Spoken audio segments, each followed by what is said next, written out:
नमस्कार, आप सभी का संस्कृत साहित्य चैनल में स्वागत और अभिनंदन है। आज हम शब्दगत अनुप्रास अलंकार के बारे में चर्चा करेंगे। काव्य प्रकाशकार आचार्य मम्मट अपने नवम उल्लास में अनुप्रास अलंकार का निरूपण करते हुए इस प्रकार कहते हैं। वर्ण साम्यम अनुप्रासः, वर्णों की जो समानता है अर्थात वर्णों की आवृत्ति का नाम ही अनुप्रास है। वह दो प्रकार का होता है। वर्णगत छेक वृत्तिर्गतो द्विधा, वह वर्णानुप्रास दो प्रकार का होता है। कौन कौन सा? छेकानुप्रास और वृत्त्यानुप्रास। अब देखिए, वर्णानुप्रास दो प्रकार का होता है और फिर दूसरा पदानुप्रास। और यह जो पदानुप्रास अलंकार है अर्थात जो पदगत होता है वह आचार्य मम्मट के मत में 5 प्रकार का होता है। सबसे पहले हम जो है छेकानुप्रास के बारे में देखते हैं। कहते हैं आचार्य मम्मट, सोनेकस्य सकृत पूर्वः छेकानुप्रासः, अर्थात जहां अनेक वर्णों का एक बार प्रयोग किया जाए वहां छेकानुप्रास माना जाता है। अर्थात व्यंजनस्य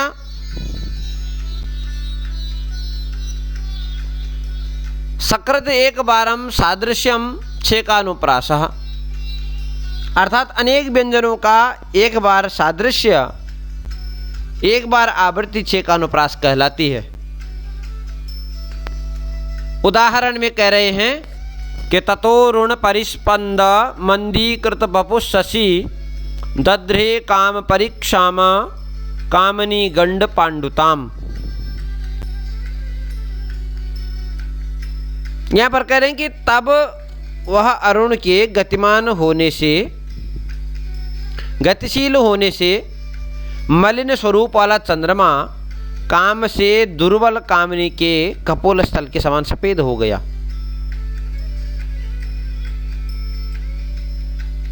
अर्थात यहाँ पर जो है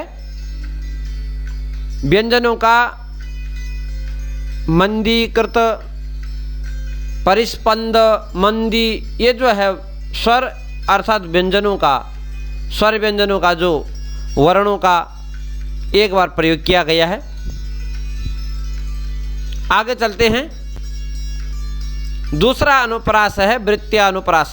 तो यह वर्ण अनुप्रास के अंतर्गत वृत्त्यानुप्रास दूसरा आता है। तो इसके बारे में कहते हैं आचार्य कि एकस्याप्य सकृत परः, अर्थात जहाँ एक वर्ण का अर्थात अनेक वर्णों का भी अनेक बार क्या होता है, आवृत्ति होती है, वहाँ वृत्त्यानुप्रास होता है। अब उदाहरण में देखिए, अनंग रंग प्रतिमं तदंगम भंगी भिरंगी कृतमानतांग्याः कुर्वन्ति यूनां सहसा यथेताः शान्तानि स्वान्तानि शान्ता परिचिन्तनानि।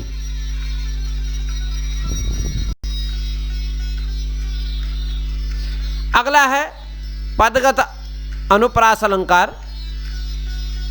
आचार्य मम्मट ने 2 भेद किए। पहले वर्णगत अनुप्रास और एक पदगत अनुप्रास। वर्णगत के 2 भेद किए, छेकानुप्रास और वृत्त्यानुप्रास। और जो लाटानुप्रास किया अर्थात जो पदानुप्रास था उसको 5 भागों में इन्होंने विभाजित किया। उसमें सबसे पहला भेद इन्होंने ये बताया कि अनेक पदों की जहाँ पर आवृत्ति होती है वहाँ पर क्या होता है, एक अलंकार हो गया, या जहाँ पर दूसरा एक पद की जहाँ पर आवृत्ति होती है, तीसरा एक समास में आवृत्ति रूप, चौथा भिन्न समासों में आवृत्ति रूप, और समास और असमास दोनों में आवृत्ति रूप रहने से 5 प्रकार का यह पदानुप्रास अलंकार होता है। इसको देखिए, कह रहे हैं कि शाब्दस्तु लाटानुप्रासो भेदे तात्पर्य मात्रतः पदानाम स पदस्यापि। वह जो है पदगत होता है, पदगत अलंकार। उदाहरणार्थ कह रहे हैं कि यस्य न सविदे दयिता दवदहन तुहिन दीधितिस्तस्य, यस्य च सविदे दयिता दवदहन तुहिन दीधितिस्तस्य। यहाँ पर देखिए पदानुप्रास है, और यहाँ पर जो दूसरा भेद इन्होंने कहा कि पदों की एक पद की अनेक बार आवृत्ति हो रही है। यस्य न सविधे दयिता,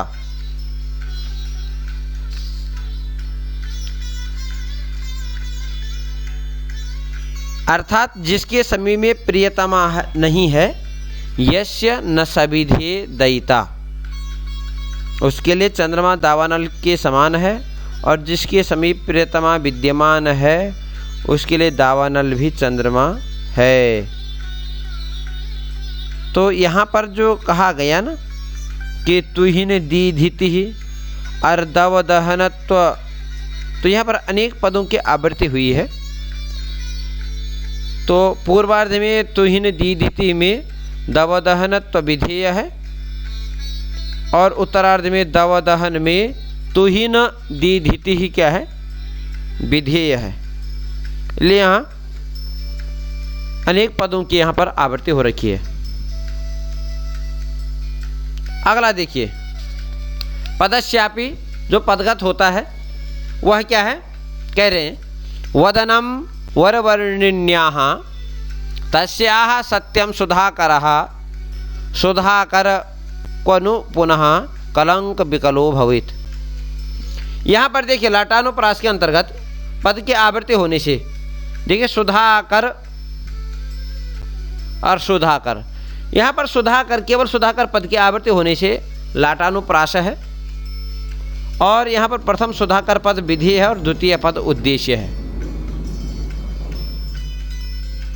अगला देखिए, शीत कर कर रुचिर विभा विभा कराकार धरणि धर कीर्ति पौरुष कमला कमला शापी तवैवास्ति नान्यस्य। प्रस्तुत उदाहरण में कह रहे हैं यहाँ पर जो कर है, तो यहाँ पर एक ही समाज में कर कर रूप में, यहाँ पर कर प्रतिपादित की एक ही समाज में कर कर रूप में, और विवाह इस प्रातिपदिक की विवाह विवाह विवाह विवाह रूप में दो भिन्न समास में, और कमला इस प्रातिपदिक की पहली बार समास और दूसरी बार असमास आवृत्ति हुई है। इसलिए यही श्लोक 3 भेदों का निरूपण कर रहा है। एक समास में एक तो है शीत कर कर रुचिर विवाह, और दूसरा फिर विवाह वाला है, रुचिर विवाह विवाह कराकार दूसरा, तो यह 2 समासों में है। और फिर जो है कमला पौरुष कमला कमला शापी, यहाँ पर जो है क्या है, पहली बार समास कर रखा पौरुष कमला, और फिर उसके बाद क्या असमास कर दिया है स्वतंत्र। तो इस प्रकार से यहाँ तीसरा भेद। आचार्य विश्वनाथ अपने साहित्य दर्पण में कहते हैं अनुप्रासः शब्द साम्यम वैषम्येपि स्वरस्येत्। कह रहे हैं कि अनुप्रास वह है जिसे स्वर के वैषम्य में भी शब्द अथवा व्यंजन का सादृश्य कहा जाता है। वैषम्येपि स्वरस्येत्, स्वर और व्यंजन अर्थात जहाँ शब्दों की आवृत्ति होती है वहाँ अनुप्रास होता है।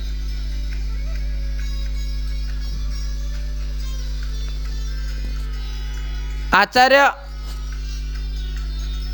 विश्वनाथ मम्मट का ये अनुसरण करते हुए दिखते हैं। सबसे पहले कहते हैं कि छे का अनुप्रास, क्योंकि इन्होंने वर्णगत और इस प्रकार से नहीं कहा तो कह रहे हैं कि छे को व्यंजन समघस्य सकृत साम्यम अनेकधा, अर्थात जहाँ व्यंजन समुदाय के एक बार होने वाले अनेक प्रकार के साम्य को देखा जाए वहाँ क्या होता है, छे का अनुप्रास होता है। उदाहरण देखिए, आदाय बकुल गंधानंधी कुर्वन् पदे पदे भ्रमरान् अयमेति मंद मंदम कावेरी वारि पावनः पवनः। अब यहाँ पर कह रहे हैं कि पवन बना रहा है। क्या बना रहा है? बोले कावेरी के जल स्पर्श से पावन पवन मंद मंद गति से चल रही है और बकुल की सुरभि से सुरभित बना पग पग पर भरबनों को मस्त बना रहा है। ये तो इसका अर्थ हुआ।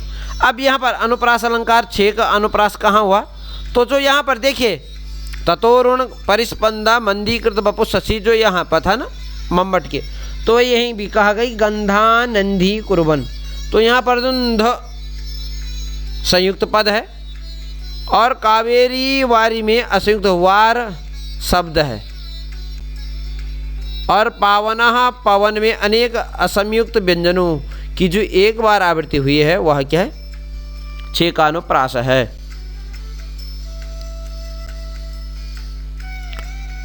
दूसरे बार कह रहे हैं कि वृत्त्यानुप्रास क्या है? तो बोले अनेकस्येकधा साम्यम असकृद्वापि अनेकधा एकस्य सकृत पेश वृत्त्यानुप्रास उच्यते। कह रहे हैं कि जहाँ अनेक व्यंजनों की एक बार या अनेक व्यंजनों की अनेक बार, या तो अनेक व्यंजनों की एक बार या अनेक व्यंजनों की अनेक बार आवृत्ति। अब यहाँ पर देखिए ये वृत्तिगत है तो यहाँ वर्ण है, अनेक व्यंजनों की आवृत्ति, वहाँ पर वृत्त्यानुप्रास कहते हैं। उदाहरण से समझिए, उन्मीलन मधुगंध लुब्ध मधुपप व्याधूत चूतांकुरा क्रीडत कोकिल काकली कलकले रुद्गीर्ण कर्ण ज्वराः नीयन्ते पथिके कथम कथमपि ध्यानावधान क्षणा प्राप्त प्राण समास मागमरसो लाशैरमी वासराः। अब यहाँ पर कहा कि वसंत ऋतु के ये दिन जो प्रचुर मात्रा में समुद्भूत पुष्प रसों के सौरभ से मत वाले मधुपों द्वारा भ्रमरों द्वारा कंपित आम्र मंजरियों के आस्वाद में लीन कोकिल कुल की काकली की कलध्वनि से विरहिणियों के कानों को दुखित कर रहे हैं। वस्तुतः उन वियोगियों के लिए जिन्हें प्रिया चिंतन के समय प्रिया मिलन का परमानंद मिलने लगता है बड़े कष्टकर प्रतीत हो रहे हैं। अब प्रस्तुत में द्वितीय चरण में देखिए आप, क्रीडोत कोकिल काकली कल कले रुद्गीर्ण कर्ण ज्वल। यहाँ पर देखिए क अल के अनेक ये जो व्यंजन वर्ण है ना, अनेक बार इनकी आवृत्ति हुई है। तो यह क्या हुआ? और साथ ही प्रथम चरण में देखिए आप म और ध की, तो देखिए उन्मीलन मधुगंध लुब्ध मधुपब, तो यहाँ पर जो है म और ध की। तो इस प्रकार से जो है यहाँ पर अनेक बार आवृत्ति होती है, तो अतः यहाँ क्या है, वृत्त्यानुप्रास कहते हैं। आगे आता है श्रुत्यानुप्रास। कह रहे हैं, देखिए, उच्चार्यत्वादेकत्र स्थाने तालु रदादि के सादृश्यम व्यंजन सेवा श्रुत्यानुप्रास उच्यते। अर्थात जहाँ पर बोले व्यंजन का सादृश्य हो, कैसा व्यंजनों का सादृश्य, तालु आदि स्थानों में किसी एक स्थान से उच्चारित व्यंजनों का क्या हो, सादृश्य हो, उसे श्रुत्यानुप्रास कहते हैं। व्यंजनस्य एव सादृश्यम कथम, बोले स्थाने तालु रदादि के, तालु कंठ इत्यादि का जहाँ व्यंजनों का एक सादृश्य प्राप्त होता है, वहाँ क्या होता है, श्रुत्यानुप्रास होता है। उदाहरणार्थ तो बोले, देखिए, दृशादग्धम मनसिजम जीवयन्ति दृशेव या विरूपाक्षयस्य जैनीताः स्तुमो वामलोचनाः। प्रस्तुत में जीवयन्ति याः जैनी ज और या, तो यहाँ देखिए जकार और यकार। दृशा दग्धम मनसिजम जीवयन्ति, जीवयन्ति दृशेव या, तो देखिए जीवयन्ति मनसिजम जैनीहि, तो यहाँ जो या और ज अर्थात इचु यसानाम तालु से युक्त वर्णों का प्रयोग किया गया है, तो इसको जो है श्रुत्यानुप्रास कहते हैं। आगे कह रहे हैं, व्यंजनम चेद्यथावस्थम सहाद्येन स्वरेण तु आवर्त्यते न्यन्त्योन्युज्यात् अंत्यानुप्रास एव तत् योज्यत्वात्। अर्थात कह रहे हैं,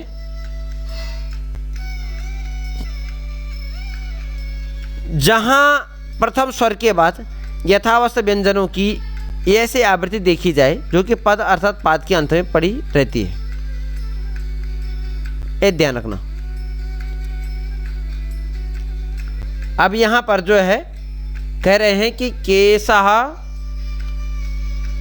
काशस्तवक विकासः कायः प्रकटित करभ विलासः चक्षुः दग्धवराटक कल्पम त्यजति न चेतः काम मनल्पम। अब यहाँ पर ये जो आपका अंत्यानुप्रास है, अंत्यानुप्रास को समझिए। अंत्यानुप्रास वहाँ है, वहाँ श्लोकार्ध में या श्लोक के एक अर्ध के आधे भाग में अर्थात एक चरण में यदि पदों की आवृत्ति होती है तो वहाँ अंत्यानुप्रास कहते हैं। इसको जो है आचार्य पीयूष देव के मत में स्फुटानुप्रास भी कहा जाता है। आगे देखेंगे आप। तो यहाँ पर देखिए, केशः काशस्तवक विकासः कायः प्रकटित करभ विलासः चक्षुर्दग्धवराटक कल्पम त्यजत न चेत काम मनल्पन।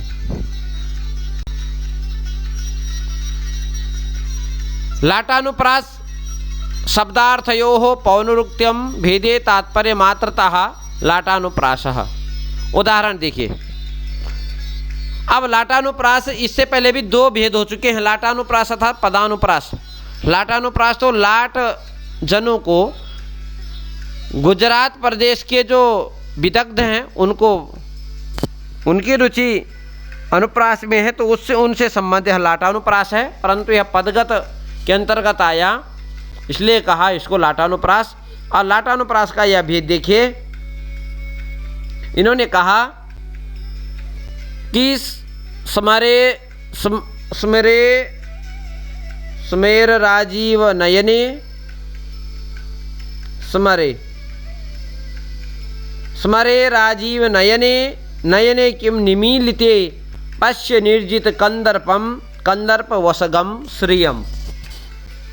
अब यहाँ पर देखिए कह रहे हैं कि अरे खिली हुई कमल के समान खिली हुई नेत्रों वाली तूने अपने नेत्र बंद क्यों कर दिए हैं। कंदर्प वसग अर्थात काम के वशीभूत प्रियतम को देख लो। अब यहां पर देखिए कहा कि नयन और नयन, कंदर्प और कंदर्प आदि की स्पष्ट आवृत्ति हुई है, परंतु यहां पर कहा गया, पहले कहा गया कि यहां अर्थों की आवृत्ति भिन्न भिन्न है। अर्थात नयने जैसे कहा कि नयने राजीव नयने, तो राजीव नयने के अर्थात मतलब था यहाँ कि भाई कमल के समान खिले हुए नेत्रों वाली। और बाद में कहा कि जो नयने दूसरा पद जो था उसका अर्थ था कि तूने नेत्र बंद, नेत्र था उसका अर्थ। तो पहला तो जो है कमल जो उसके नयन है उसका राजीव के सब वो कर दिया, अभेद आरोप कर दिया। और दूसरा जो नयन था उसका कहा कि भाई आप तूने ये कमल के समान नेत्रों वाली तूने आंखें बंद क्यों कर दी हैं। और फिर दूसरा कहा नयने, तो दूसरा नयन शब्द का तात्पर्य भिन्न है। इसी प्रकार से आपको कंदर्प अर्थात निर्जित कंदर्प, काम को भी सौंदर्य में परास्त करने वाला कंदर्प, और दूसरा कंदर्प वसगा काम के वशीभूत। तो यहाँ पर अलग अलग अर्थ प्रकट हो रहा है, इसलिए यहाँ पर जो है लाटानुप्रास है। आगे देखिए, तो यहाँ पर देखिए एक बार आचार्य विश्वनाथ के मत में छेकानुप्रास व्यंजन समुदाय के एक बार होने वाले अनेक प्रकार का जो साम्य है वह छेकानुप्रास है। वृत्त्यानुप्रास जहाँ देखिए जहाँ व्यंजनों का अनेक बार, एक बार अनेक व्यंजनों की या अनेक व्यंजनों की अनेक बार आवृत्ति होती है, वहाँ पर वृत्त्यानुप्रास होता है। श्रुत्यानुप्रास जहाँ ताल उदंत आदि स्थानों में से किसी एक स्थान से उच्चारित व्यंजनों का सादृश्य देखा जाता है, श्रुत्यानुप्रास कहलाता है। अंत्यानुप्रास वहाँ कहलाता है जहाँ अनुस्वार विसर्ग और स्वरयुक्त अर्थात यथासंभव पूर्ववत रहने पर पाद के अंत में प्रयुक्त होता है, वहाँ अंत्यानुप्रास होता है। लाटानुप्रास जहाँ शब्द और अर्थ की आवृत्ति होती है। देखिए ये शब्द और अर्थ की आवृत्ति है, जैसे राजीव नयने नयने और कंदर्प कंदर्प, तो यहाँ पर आवृत्ति तो है परंतु अर्थ भिन्न है। आचार्य पीयूष वर्ष के मत में देखिए, आचार्य पीयूष वर्ष कहते हैं कि स्वर व्यंजन संदोह व्यूहा मंदोह दोहदा गौर जगत जागृत उत्सेका छेकानुभासुरा। कह रहे हैं कि स्वर और व्यंजनों का समूह व्यूह मतलब पुनः पुनः जहाँ आवृत्ति होती है, और कैसे मंदोह दोहदा अर्थात मंद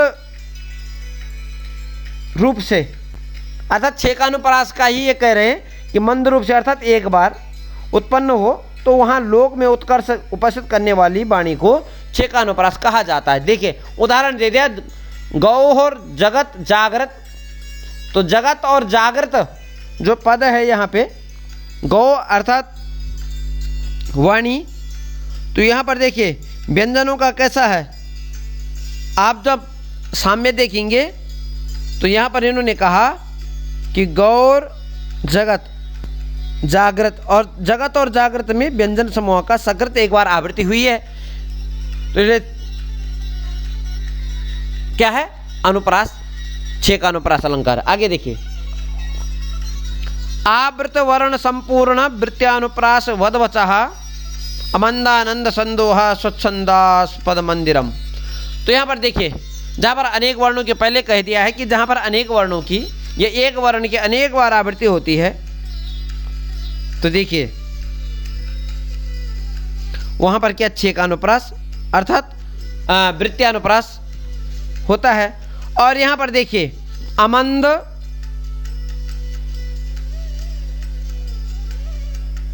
नंद संद स्वच्छंद मंदिर। तो ये जो है ना नंद नंद नंद, तो इसकी बार बार आवृत्ति हुई, अर्थात यह वृत्यानुप्रास हुआ। आगे देखिए लाटानुप्रास। कह रहे हैं कि लाटानुप्रास भूर्भिन्ना अभिप्राया पुनरुक्तता यत्र श्यान्न पुनः शत्रुः गर्जितम तर्जितज्जितम। कह रहे हैं लाटानुप्रास में जहाँ वर्ण समूह की आवृत्ति में पुनरुक्ति दिखाई दे लाटानुप्रास में, किंतु उसका अभिप्राय क्या हो, भिन्न भिन्न हो। और देखिए जैसे यहाँ कहा इन्होंने कि जितम शब्द के बार बार आवृत्ति हुई है। देखिए एक तो द्वितीय पंक्ति में देखिए आप, गर्जितम तर्जित और जितम, तो ये न सब तीनों के भिन्न भिन्न अर्थ हैं।